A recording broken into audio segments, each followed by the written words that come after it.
ட்ரம்பினுடைய தோல்வி அப்படிங்கிறது இந்த இடத்துல அப்பட்டமாக தெரியுது. இன்றைக்கி கூட டெக்சாஸ் அப்படிங்கிற அந்த இடத்துல வந்து ஒரு பெரிய ஆயில் ரிஃபைனரி மேலே அட்டாக் நடத்தியிருக்காங்க ஈரான் சைடில் கேட்கும்போது போர் நிறுத்தமா அப்படி ஒன்று இல்லவே இல்லையே, தொடர்ச்சியாக அடி வாங்கிட்டு தான் இருக்காங்க அமெரிக்கா. இன்னொரு புது ஆயுதம் வச்சுருக்கோம் அப்படின்னு சொல்லிட்டு அந்த நாட்டினுடைய தளபதி சொல்லியிருக்காரு. இன்னும் ஆயுதங்கள்லாம் நிறையா இருக்குது, அதெல்லாம் நான் காமிக்கவே இல்லை, அதுக்குள்ளே போர் நிறுத்தம் அப்படின்னு சொல்கிறீங்க. ஆயில் தான் வந்து அங்கே ப்ராப்ளமாக இருக்குது. ஈரான் வந்து மிடில் ஈஸ்டில் இருக்கக்கூடிய ஆயில் ரிஃபைனரி மேலெலாம் கை வச்சுட்டாங்கன்னா அதோட முடிஞ்சிடும்னு நினைக்கலாம். ஆனால் அதை செஞ்சு முடித்தாங்க. அடுத்து வந்து பார்த்திங்கன்னா நிதி ரிலேட்டடான இடங்களில் கை வச்சாங்க, பேங்க்கில் போய் அடித்தாங்க. இப்படியா இது பேங்க்லாம் போய் அடித்தாங்க அப்படின்னு பேங்க் எம்ப்ளாயீஸையே வெளியில் போயிடுங்க அப்படின்னு சொன்னதற்கு பிறகு தான் அந்த பேங்க்லேயே அட்டாக் பண்ணியிருக்காங்க ஈரான். தெளிவாக தான் என்ன செய்கிறோமோ அதை தெளிவாக சொல்லிட்டு செய்கிறாங்க. இவங்களுடைய குறிங்கிறது பொதுமக்கள் அல்ல, ஈரானுடைய குறி. அங்கே இருக்கக்கூடிய அமெரிக்க கட்டடங்கள் மீது சேதாரம் ஆகணும் அப்படிங்கிறது தான் சேட்டலைட் சேனலில் கவர் ஆகணும்னு நினைக்கிறாங்க. அது அழகாக சேட்டலைட் சேனல்கள்லையும் கம்யூனிகேஷன் எந்த இடத்துலையும் பிரச்சனை இல்லை, தெளிவாக கேப்சர் ஆகி அதை வீடியோவாக எடுத்து ரெக்கார்ட் பண்ணி அனுப்பிச்சிடுறாங்க. எங்கே அடிக்கிறாங்கிறதையும் வீடியோ எடுத்து அனுப்பிச்சிடுறாங்க. ரைட்டா? அப்போது இப்போ வந்து பார்த்தீங்கன்னா அமெரிக்காவினுடைய கருவூல பத்திரங்களை கை வைக்கிறாங்க. தனக்கு நீதி வேணுங்கிறதுக்காக நிதியிலையும் கை வைக்கிறாங்க. அடுத்து வந்து பார்த்தீங்கன்னா ட்ரம்புக்கு இருக்கு நிதி. அமெரிக்கா சார்ந்த நிதிநிலை நிறுவனங்கள் மீதையும், அமெரிக்கா சார்ந்த ஆயில் நிறுவனங்கள் மீதையும், அமெரிக்கா சார்ந்து இருக்கக்கூடிய ஆயில் ரிஃபைனரி மேலையும் தான் அட்டாக் பண்ணியிருக்காங்க. ரெண்டாவது, ட்ரம்ப்புக்கு சொந்தமாகவே இங்கே நிறைய ஆஃபீஸ் இருக்கு. அவருக்கு சொந்தமான ஆஃபீஸ்லாம் வந்து ஏகப்பட்டது இருக்காங்க கல்ஃப் கண்ட்ரீஸில். அமெரிக்காவுக்கு போய் தான் வந்து ஈரான் அடிக்கணுங்கிற அவசியமே கிடையாது. அமெரிக்க சொத்துக்கள் எங்கெல்லாம் இருக்கோ அங்கே பூரா அட்டாக் பண்ணால் அமெரிக்காவுக்கு வலிக்கத்தான் செய்யும், இழப்பு ஏற்பட தான் செய்யும். அந்த இழப்பை கொடுக்குறாங்க, தாங்க முடியல. ஒரு பிஸ்னஸ் மேன் கதறி அழுகிறாரு. லாஸ் ஆச்சுன்னா தாங்க முடியுமா ஒரு பிஸ்னஸ் மேனுக்கு? அப்போ போரை எப்படியாவது முடிக்கணும். ரெண்டாவது, பிரசிடென்ட் போஸ்டிங் வேறு கொடுத்துட்டாங்க. இப்போ ஒட்டுமொத்த அமெரிக்காவுக்கு சாதகமாகவும் பேசணும், சார்ந்திருக்கக்கூடிய கட்சிக்கு சாதகமாகவும் பேசணும். என்ன பண்ணலாம் அப்படின்னு யோசிச்சு தான் அந்த 5 நாள் வந்து அடிக்க மாட்டேன்.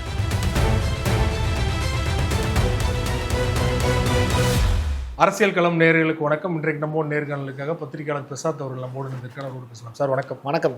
ஈரான் மீதான அமெரிக்க இஸ்ரேல் போர் வந்து கிட்டத்தட்ட 1 மாத காலமாக நீடிச்சிட்டு இருக்கு. போர் எப்போது முடிவடையும் அப்படிங்கிறது தான் எல்லோருடைய எதிர்பார்ப்பாக இருக்குது. அமெரிக்க அதிபர் ட்ரம்ப் வந்து வெளிப்படையாக நாங்கள் 5 நாட்கள் போரை நிறுத்துறோம், பேச்சுவார்த்தை போயிட்டு இருக்கு அப்படின்னு சொல்றாரு. ஆனால் ஈரான் தரப்புல இருந்து கிண்டல் பண்ணுற விதமாக பதிலடி கொடுத்துருக்காங்க. உண்மையிலே என்ன நடக்குது? பேச்சுவார்த்தை நடக்குதா, நடக்க போகுதா?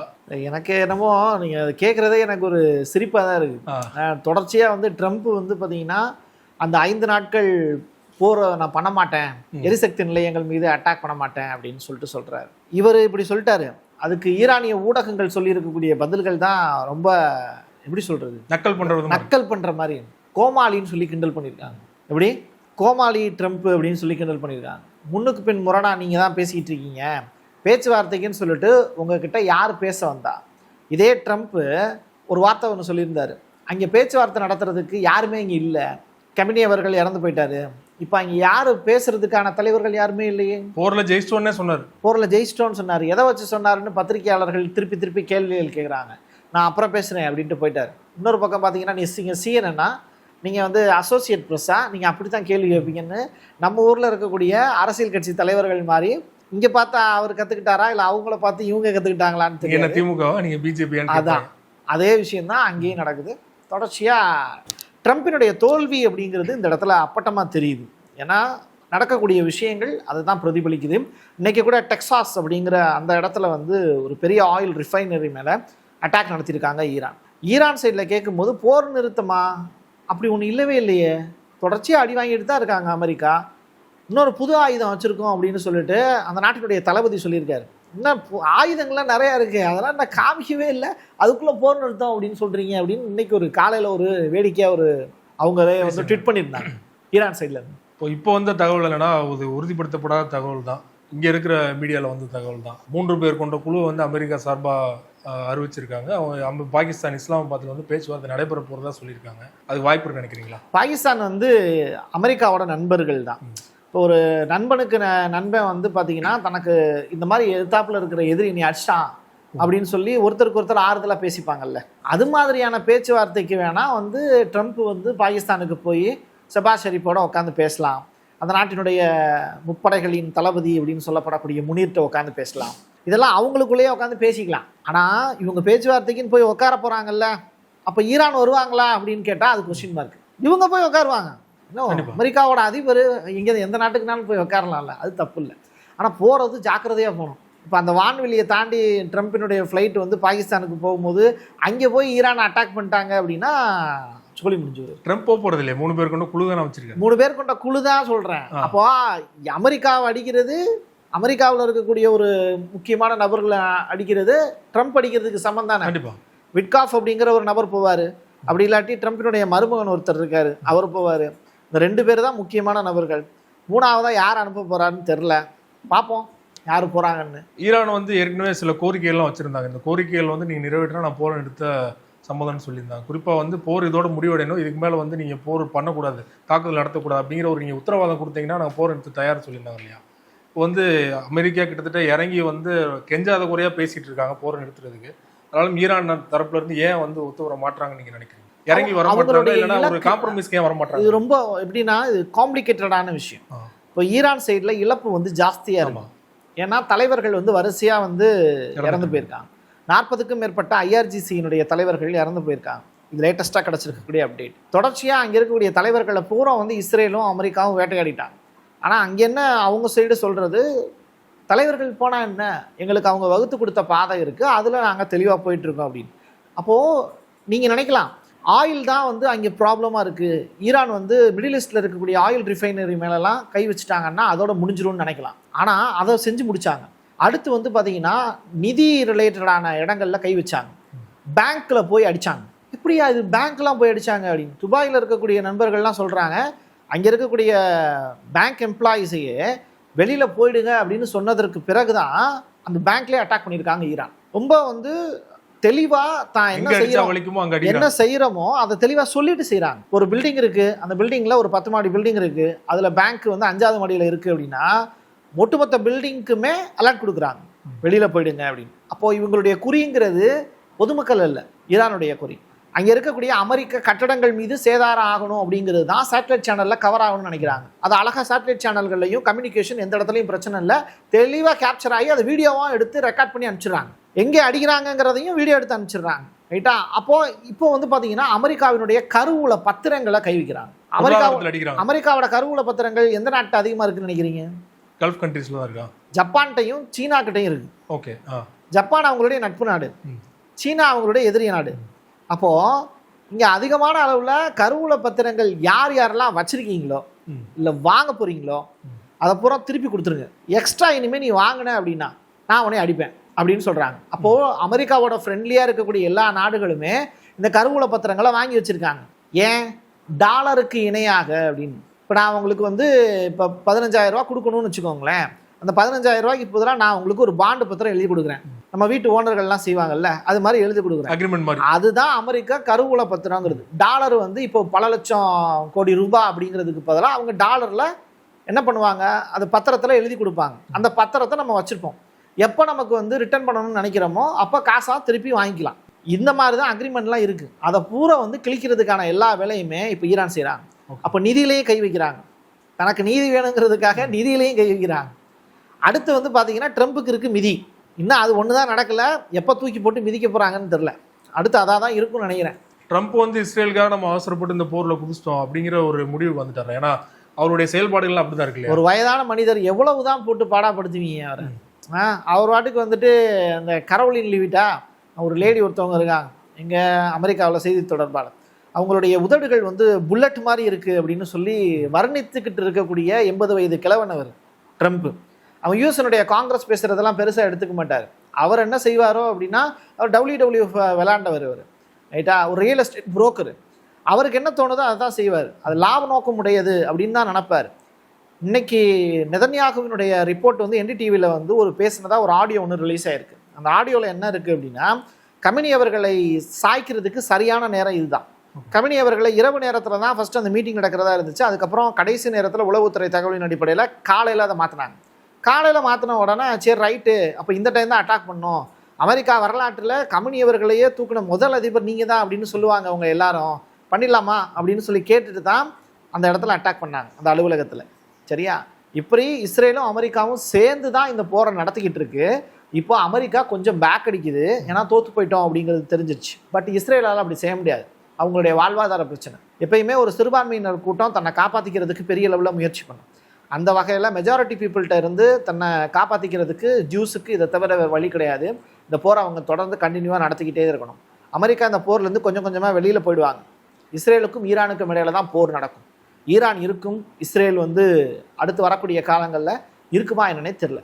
நீங்கள் சொல்கிற மாதிரி வந்து அமெரிக்கா பேக் அடிச்சிட்டாங்க, 2 பேரும் சேர்ந்து ஆரம்பித்த போர். இஸ்ரேலுக்காக வந்து அமெரிக்கா இறங்க வேண்டிய அவங்களுக்குள்ள ஒரு இன்டர்லிங்க் இருக்கு இல்லையா? எதனால அவங்களுக்குள்ள இந்த லிங்க், அதை பற்றி கொஞ்சம் டீட்டெயிலாக சொன்னீங்கன்னா நல்லாயிருக்கும். அங்கே வந்து அமெரிக்காவில் ஐபேக் அப்படின்னு சொல்லிட்டு ஒரு அமைப்பு இருக்கு. நீங்கள் அமெரிக்காவில் யார் ஆட்சி பீடத்தில் வந்து உட்காரணும், யார் வந்து பிரசிடென்ட் எம்ப்ளாயாக வந்து உட்காரணும் அப்படிங்கிறத தீர்மானிக்கிறது அங்கே இருக்கக்கூடிய ஜூஸ் கூட்டமைப்பு தான். அவங்க தான் வந்து இதை ரெடி பண்ணி ட்ரம்ப்பையே வந்து நிற்க வைக்கிறாங்க. ட்ரம்ப் வந்து அவங்களுடைய குடும்பம் வந்து பார்த்தீங்கன்னா முழுக்க கிறிஸ்டியானிட்டி பேஸ் பண்ணி இருக்கக்கூடிய குடும்பம். நிறைய யூதர்கள் அவங்களுடைய ஃபேமிலிக்குள்ளே பொண்ணு கொடுத்து பொண்ணு எடுத்திருக்காங்க. சரியா? ரெண்டாவது, ஜெருசலேம் வந்து நல்லா வந்து அவங்களுக்கு ஃபெமிலியராக இருக்கக்கூடிய இடம். லெபனானில் இடம் வாங்கியிருக்காங்க, இஸ்ரேலில் வணிகம் பண்ணுறாங்க, ஆயில் ரிஃபைனரி வந்து நிறையா இஸ்ரேலில் ஆரம்பிக்கணும்னு பிளான் போட்டாங்க. சைப்ரஸ் வழியாக வந்து ஜெர்மனிக்கு பைப்லைன்லாம் போடணும் அப்படிங்கிற முதல்ல திட்டத்தை கொண்டு வந்தது நெதன்யாகுவினுடைய லிகுட் கட்சி தான். இதுக்கெல்லாம் நான் சப்போர்ட் பண்ணுறேன் அப்படின்னு தான் வந்து ட்ரம்ப் என்ன பண்ணுறாரு, ஐபேக்கு வந்து வாக்கு கொடுக்குறாரு. அதற்கு பிறகு தான் ஐபேக் என்ன பண்ணுறாங்க, ட்ரம்ப்பை மறுபடியும் நிற்க வச்சு ஜெயிக்க வைக்கலாம் அப்படிங்கிற முடிவுக்கு வராங்க. அதுக்கு பிறகு தான் நடந்த நிகழ்வுகள்லாம். ட்ரம்ப்பை 2 தடவை வந்து போட்டு தள்ளுறதுக்கெலாம் ட்ரை பண்ணாங்கல்ல, அதுவே ஜூஸினுடைய வேலையாக கூட இருக்கலாம். ஏன்னா ஒரு அனுதாப அலை ஏற்படுறது அப்படிங்கிறது ஒரு விஷயம் இருக்குது. ஷூட் பண்ணுறவன் அவ்வளோ தூரத்துலேருந்து ஷூட் பண்ணுறவன் கரெக்டாக நெஞ்சை பார்த்து அடிக்காமல் ஏன் காது பக்கத்தில் அடிச்சுட்டு போகிறான், ரைட்டா? ஏன்னா அவ்வளோ தூரம் ஒன்றும் யாரும் இங்கே முட்டாள் ஒன்றும் கிடையாது. ஸோ தெளிவாக வந்து பார்த்தீங்கன்னா ஒரு டைம் மிஸ் ஆகலாம், 2 தடவை மிஸ் ஆகிருக்கு எலெக்ஷன் டயத்தில் அப்படின்னா நீங்கள் யோசிச்சு பாருங்கள். அனுதாப அலை மூலியமாக தான் ட்ரம்ப் என்ன பண்ணுறாரு, ஜெயிக்கிறார். அமெரிக்காவுக்காக இப்படி ரத்த சிந்துறாரு ஒருத்தர் அப்படின்னு, ரைட்டா? ஸோ அதுதான் இங்கே நடந்துக்கிட்டு இருக்கக்கூடிய விஷயம். ட்ரம்ப்புங்கிற மனுஷன் ஒரு தனி மனுஷன் கிடையாது. ஒரு யூதர்களுடைய அந்த சிறுபான்மையின கூட்டத்தினுடைய மிகச்சிறந்த அடிமை தான் ட்ரம்ப். நீங்கள் சொல்கிற மாதிரி மிகச்சிறந்த அடிமையாக இருந்தாலுமே கல்ஃப் கண்ட்ரீஸில் தான் வந்து அதிகமான பாதிப்பு ஏற்பட்டிருக்குது. துபாயிலேருந்து கத்தார்லேருந்து நிறைய கல்ஃப் கண்ட்ரீஸ் தான் அதிகமாக பாதிப்பு ஏற்பட்டிருக்குது. போர் வந்து இஸ்ரேலும் அமெரிக்காவும் நடத்தினாலும் இப்போ அவங்க சைட்லேருந்து அழுத்தம் போகும் இல்லையா ட்ரம்ப், அதோட வெளிப்பாடு தான் இவர் வந்து பின்வாங்கிறதா. கல்ஃப் கண்ட்ரீஸில் எந்த இடத்துல அட்டாக் பண்ணியிருக்காங்க? துபாயில் அட்டாக் நடந்திருக்கு, குவைத்தில் நடந்திருக்கு, அதுக்கப்புறம் கத்தாரில் நடந்திருக்கு, ஓமனில் கூட நடந்திருக்குன்னு நினைக்கிறேன். கரெக்ட். அப்போ அமெரிக்கா சார்ந்த நிதிநிலை நிறுவனங்கள் மீதையும், அமெரிக்கா சார்ந்த ஆயில் நிறுவனங்கள் மீதையும், அமெரிக்கா சார்ந்து இருக்கக்கூடிய ஆயில் ரிஃபைனரி மேலையும் தான் அட்டாக் பண்ணியிருக்காங்க. ரெண்டாவது, ட்ரம்ப்புக்கு சொந்தமாகவே இங்கே நிறைய ஆஃபீஸ் இருக்கு. அவருக்கு சொந்தமான ஆஃபீஸ்லாம் வந்து ஏகப்பட்டது இருக்காங்க கல்ஃப் கண்ட்ரீஸில். முக்கியமாக யுஏஇல தான் அமெரிக்காவினுடைய அதிகமான அளவில் வருமானம் வந்து எங்கே இருக்குது அப்படின்னா யுஏஇல இருக்கு. ரெக்கார்ட் அடிப்படையில் 2025 யுஏஇ அதிகமான அளவில் இன்வெஸ்ட் பண்ணது எங்கே அப்படின்னா யுஏஇல. ஏன் அப்படின்னா டேக்ஸ் ஒன்றும் பெருசாக கிடையாது. இந்தியாவிலேருந்து நிறைய பேர் செட்டில் ஆகிறது காரணம் அதான் இல்லையா? டேக்ஸ் கிடையாது, நீங்கள் சம்பாதிக்கிற காசு உங்களுக்கு தான். கவர்மெண்ட் என்ன சொல்லுது, வந்து வியாபாரம் பண்ணி பெரிய பணக்காரன் ஆகிக்கும், அதுக்கு உண்டான வாய்ப்பு தரேங்கிறாங்க. இங்கே மாதிரி ஜிஎஸ்டி வரி இருக்குல்ல, அதுவே இங்கே கிடையாது. அப்போது ட்ரம்ப்புக்கு வந்து இது ஒரு பெரிய சாதகமான ஒரு விஷயமா இருக்குது. நிறையா இன்வெஸ்ட் பண்ணுறாங்க அமெரிக்கன்ஸ், நிறையா லாபம் பார்க்குறாங்க. அதுக்கு வழிகொள்றது யாருன்னு கேட்டிங்கன்னா யுஏஇ, சவுதி அரேபியா, இந்த 2 கண்ட்ரிஸ் தான், ரைட்டா? அப்போது இந்த இடத்துல பூரா ஈரான் வந்து கை வைக்கிறாங்க. அமெரிக்காவுக்கு போய் தான் வந்து ஈரான் அடிக்கணுங்கிற அவசியமே கிடையாது. அமெரிக்க சொத்துக்கள் எங்கெல்லாம் இருக்கோ அங்கே பூரா அட்டாக் பண்ணால் அமெரிக்காவுக்கு வலிக்கத்தான் செய்யும், இழப்பு ஏற்பட தான் செய்யும். அந்த இழப்பை கொடுக்குறாங்க, தாங்க முடியல. ஒரு பிஸ்னஸ் மேன் கதறி அழுகிறாரு. லாஸ் ஆச்சுன்னா தாங்க முடியுமா ஒரு பிஸ்னஸ் மேனுக்கு? அப்போ போரை எப்படியாவது முடிக்கணும். ரெண்டாவது, பிரசிடென்ட் போஸ்டிங் வேற கொடுத்துட்டாங்க. இப்போ ஒட்டுமொத்த அமெரிக்காவுக்கு சாதகமாகவும் பேசணும், சார்ந்திருக்கக்கூடிய கட்சிக்கு சாதகமாகவும் பேசணும். என்ன பண்ணலாம் அப்படின்னு யோசிச்சு தான் இந்த 5 நாள் வந்து அடிக்க மாட்டேன். ஒரே ஒருத்தரால் வந்து அமெரிக்கா இத்தனை வருஷம் கட்டி காத்த ஒரு இமேஜே வந்து சரியில்லை இல்லையா? அது அமெரிக்க மக்கள் வந்து ட்ரம்ப்புக்கு எதிராக கொந்தளிச்சிருப்பாங்க இல்லையா? நிச்சயமா அமெரிக்காவில் தொடர்ச்சியாக போராட்டங்களும் நடந்துக்கிட்டு தான் இருக்கு. அதே நேரத்தில் இஸ்ரேலுடைய முன்னாள் பிரதமர் அவர் நேற்றைய தினம் கொடுத்துருக்கக்கூடிய ஸ்டேட்மெண்ட்ல வந்து வரலாற்று பிழை, இது அமெரிக்கா செஞ்சிருக்கக்கூடிய வரலாற்று பிழை, ட்ரம்ப் வந்து அமெரிக்க மக்களுக்கு பெரிய அளவிலான துரோகத்தை செஞ்சுட்டாரு அப்படின்னு இஸ்ரேலுடைய முன்னாள் பிரதமர் ஸ்டேட்மெண்ட் கொடுத்துருக்காரு. அதான் பியூட்டி. இப்போ நீங்கள் சொல்கிற மாதிரி வந்து அமெரிக்கா சார்ந்த நிறுவனங்கள் அடித்தாலுமே நீங்கள் எங்களுடைய மின் நிலையங்கள் மேலே நீங்கள் தாக்குதல் நடத்தினா நான் அங்கே இருக்கிற ஒரு கடல் நீரை குடிநீராக்கும் ஒரு இதை வந்து நாங்கள் அடிப்போம். அதை அடித்தனா வந்து கிட்டத்தட்ட தண்ணீருக்கே வந்து பெரிய அளவில் பாதிப்பு ஏற்படும் சொல்கிறாங்க. ஸோ அதெல்லாம் அட்டாக் பண்ணனா நேரடியாக பாதிப்பு ஏற்படும். ஆமாம், உண்மையிலேயே இப்போது ஆயில் வந்து பூமியை தோண்ட தோண்ட அவங்களுக்கு கிடச்சிக்கிட்டே இருக்கும், தண்ணி கிடைக்காது. இதான் பாலைவனத்தினுடைய நிலை. அப்போ அந்த யதார்த்த நிலையை புரிஞ்சுக்கிட்டு அவங்க என்ன பண்ணுறாங்க, கடல் நீரை குடிநீராக்குறதுக்கான ஆயில் ரிஃபைனரி மாதிரியே வாட்டர் ரிஃபைனரின்னு ஒன்று தனியாக வைக்கிறாங்க. இது ஏகப்பட்டது வந்து கல்ஃப் ஃபுல்லாகவே இருக்குது. அதை பூரா அடிச்சு உடச்சிட்டாங்கன்னா என்ன ஆகும்? தண்ணி பஞ்சம் ஏற்பட்டுரும். இப்போவே வந்து ஈரானுக்கு வரக்கூடிய ஆப்கானிஸ்தானில் மொத்தம் 3 வகையான பைப் லைன் இருக்குது ஈரானுக்கு தண்ணி வர்றது. அதில் ஆப்கானிஸ்தான்லேருந்து மெயினாக வர்றதுக்கு ஒன்று இருக்குது. அதை வந்து க்ளோஸ் பண்ணுறதுக்கு தான் பாகிஸ்தானை விட்டு ஆப்கானிஸ்தானை அடிக்க சொன்னாங்க. அது இடையில இப்போ ஒரு 5-6 நாளைக்கு முன்னாடி போர்லாம் நடந்துச்சு ஆப்கானிஸ்தானுக்கும் பாகிஸ்தானுக்கும் இடையில. அப்போ ஆப்கானிஸ்தான் வார்ன் பண்ணாங்க, தேவையில்லாத ஒரு வார் வந்து நடத்திக்கிட்டு இருக்கீங்க பாகிஸ்தான் இது அப்படின்னு சொல்லிட்டு ஒன்று சொல்லியிருந்தாங்க. இது எல்லாமே ஈரானை பிளாக் பண்ணுறதுக்காக நடத்துனது, ஈரானுக்கு தண்ணி வரக்கூடாது. அப்போ தான் ஈரான் என்ன சொல்கிறாங்க, நான் உன்னுடைய இது ஆயில் ரிஃபைனரி மேலே மட்டும் கை வைக்க மாட்டேன், உன்னுடைய கடல் நீரை குடிநீராக்கக்கூடிய திட்டம் இருக்குல்ல அதில் அடிப்பேன் அப்படின்னு சொல்கிறாங்க. ஈரானுடைய இலக்கு மக்களே கிடையாது. நீங்கள் துபாயில் இன்னமும் வந்து போய் பார்த்தீங்க அப்படின்னா இன்னைக்கு தேதிக்கு மழை பெஞ்சிக்கிட்டு இருக்கு. இன்னைக்கு துபாயில் சரியா, இன்னைக்கு 24ஆம் தேதியா நம்ம பேசிகிட்டு இருக்கிறது, துபாயில் மழை பெஞ்சிட்டு இருக்கு. ஈத் பண்டிகை 4 நாள் லீவ் விட்டுருந்தாங்க. 4 நாள் மக்கள் எல்லாம் ஜாலியாக இருக்காங்க துபாயில். நம்ம நினச்சிக்கிட்டு இருக்கோம் இங்கே காட்டக்கூடிய ஊடகம் மாதிரி வந்து துபாயில் ரொம்ப சிரமப்படுறாங்க அப்படிலாம் கிடையாது. காசு இருக்கிறவன் சந்தோஷமாக தான் வாழ்கிறான், காசு இல்லாதவன் ரேட்டு அதிகமானதுனால அந்த பொருளை வாங்க முடியாமல் தவிக்கிறான். இதான் இங்கே இருக்கக்கூடிய நிலை. பொருட்கள் எல்லாம் கிடைக்க தான் செய்யுது, அதில் பிரச்சனையே இல்லையா. துபாய் அரசுக்கு பொருளாதார இழப்பு ஏற்பட்டுச்சு பெரிய அளவில். துபாய் அரசுக்கு பொருளாதார இழப்பீடு அப்படிங்கிறது அந்த இடத்துல பெரிய விஷயமாவே கன்சிடர் பண்ண மாட்டாங்க. ஏன் அப்படின்னா அவங்களுக்கு அந்த இழப்பு அப்படிங்கிற ஒரு விஷயத்தையே இருக்காது. ஏன்னா வேர்ல்டு ஃபுல்லாக இன்வெஸ்ட் பண்ணுறதே அவங்க தான், புரியுதுங்களா. இன்வெஸ்ட்மெண்ட் பண்ணுறவங்க பணத்தை மொத்தமாக வச்சுருக்கிறவங்களுக்கு இழப்பு அப்படிங்கிறது அந்த இடத்துல பெருசாலாம் ஒன்றும் இருக்காது. ரெண்டாவது அவங்கள சார்ந்திருக்கக்கூடிய மக்களுக்கும் ஹோட்டல்ஸில் எல்லாத்துலேயுமே இதெல்லாம் சீசன் டைம், சுற்றுலா வர டைம். அப்போ அந்த சுற்றுலா வரக்கூடிய இடத்த வந்து என்ன பண்ணுறாங்க, லோக்கலில் இருக்கக்கூடிய மக்களுக்கு 70% வந்து சலுகையாக கொடுக்குறாங்க. வாங்க வந்து சந்தோஷமாக இருந்துட்டு போங்க அப்படின்னு. அப்போது 70% சலுகையும் கொடுக்குறாங்க. வெளியிலேருந்து வரக்கூடியவங்களுக்கு அந்த ஃப்ளைட்லாம் கிடைக்காததுனால நீங்கள் சொல்கிற மாதிரி லாஸ் இருக்குது, இல்லைன்னு சொல்லலை. ஏன்னா சுற்றுலா பெரிதளவில் பாதிக்கும், சுற்றுலா வந்து பெரிய அளவில் பாதிக்கும், அது உண்மைதான். ஆனால் அவங்களுக்கு வந்து பணம் பிரச்சனை கிடையாது. அவங்களுக்கு பொறுத்தளவில் பணம் அப்படிங்கிறது ப்ராப்ளம் கிடையாது. மக்கள்கிட்ட இருக்கக்கூடிய நம்பிக்கை தான் அவங்கள காசாக்கும் ஃப்யூச்சரில். இப்போ அந்த நம்பிக்கையை உடைக்கிறாங்க. அப்போது துபாய் சேஃபான ஒரு கண்ட்ரி அப்படிங்கிறது இல்லாட்டினா யாராவது அங்கே போவாங்களா? போக மாட்டாங்க. அதுதான் அந்த நம்பிக்கையை உடச்சி விட்டுருவேன் அப்படின்னு தான் ஈரான் மிரட்டுறாங்க. நீ அடுத்து இப்போ இல்லை, நீங்கள் அடுத்து ஒவ்வொரு ஜென்ரேஷனுக்குமே என்ன ஆகும், துபாயா ஆத்தாடி அங்கெல்லாம் போகக்கூடாதுப்பா அப்படிமா. ஏன் நம்ம ஊர் தனுஷ்கோடி எடுத்துக்கோங்களேன், அங்கே வந்து மனிதர்களே வாழ தகுதியற்ற இடம்னு சொன்னாங்க. அது வந்து 1960 அந்த தண்டவாளம் உடஞ்சப்போ வந்து பேசினாங்க, வெள்ளம் வந்தப்போ பேசினாங்க, புயல் வந்தப்போ பேசினாங்க. இன்ன வரைக்கும் இங்கே மக்களே யாரும் வாழல. மக்கள் வாழ்கிறாங்க, யார்? மீனவர்கள் வாழ்கிறாங்க. பொதுமக்கள் வாழ்கிறதுக்கான வாய்ப்பை வந்து கவர்மெண்ட் ஏற்படுத்தி கொடுக்கவே இல்லை. எனக்கு தெரிஞ்சு இந்த வரக்கூடிய எலெக்ஷனில் ராமேஸ்வரம் பக்கம் வந்து தனுஷ்கோடியில் மீனவர்களை வந்து அங்கே மறுபடியும் மறுகுடி அமர்த்துவோம் அப்படின்னு டிஎம்கேவோ ஏடிஎம்கேவோ எந்த கட்சி வந்து சொல்கிறாங்களோ அவங்களுக்கு பெரிய அளவில் வாய்ப்பு இருக்குது அங்கே ஜெயிக்கிறது. ரைட்டா? அப்போ அதே மாதிரி மக்கள் வாழ்கிறதுக்கான வாய்ப்பை ஒரு அரசு ஏற்படுத்தி கொடுக்கணும். அப்போ தான் வந்து அது சூப்பரான ஒரு கவர்மெண்ட்னு சொல்லலாம். அது மாதிரி அங்கே இருக்கக்கூடிய கவர்மெண்ட் இப்போ பயப்படுறாங்க. அப்போது ஈரானை பகைக்கிறதா, அமெரிக்காவுக்கு ஆதரவு கொடுக்குறதா?